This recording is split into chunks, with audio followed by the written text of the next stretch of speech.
Start. Media మిత్రులకు ఉదయం నమస్కారాలు.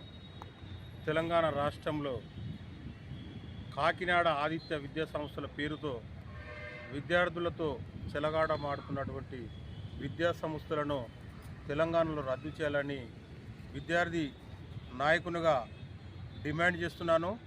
పర్మిషన్ లేకుండా హైదరాబాదులో కుకట్పల్లి, దిల్సుఖ్ నగర్, ఎల్బీ నగర్, నారాయణగూడ, హిమాయత్ నగర్ పరిధిలో కాకినాడ ఆదిత్య విద్యా సంస్థల పేరుతో ఇంటర్మీడియట్ కంప్లీట్ అయినటువంటి విద్యార్థులను పిలిచి కౌన్సిలింగ్ ఇచ్చి మా విద్యా సంస్థలలో విద్య చాలా బాగుంటుందని చెప్పి పిల్లలను భవిష్యత్తును ఖరాబ్ చేయడానికి కాకినాడ విద్యా సంస్థల పేరు ముందుకొచ్చింది.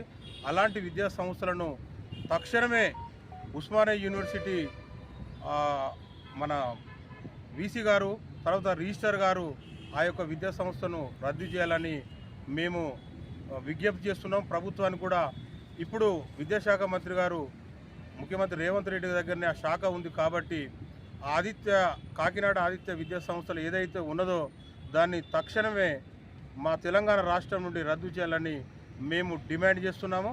అలాగే గ్రేటర్ హైదరాబాద్ పరిధిలో కొన్ని పాఠశాలలకు పర్మిషన్ లేకుండా, ఫైర్ క్లియరెన్స్ లేకుండా, తర్వాత మన జిహెచ్ఎంసీ పర్మిషన్ లేకుండా కొత్త స్కూళ్ళు కొత్త పేర్లతో గ్రేటర్ హైదరాబాద్లో స్కూల్ పెడుతున్నారు. అలాంటి స్కూళ్ళను కూడా డిఈఓ గారు, ఆ యొక్క మండలంలో ఉన్నటువంటి విద్యాశాఖ అధికారి గారు గుర్తించి ఆ స్కూళ్ళను కూడా రద్దు చేయాలని మేము డిమాండ్ చేస్తున్నాము.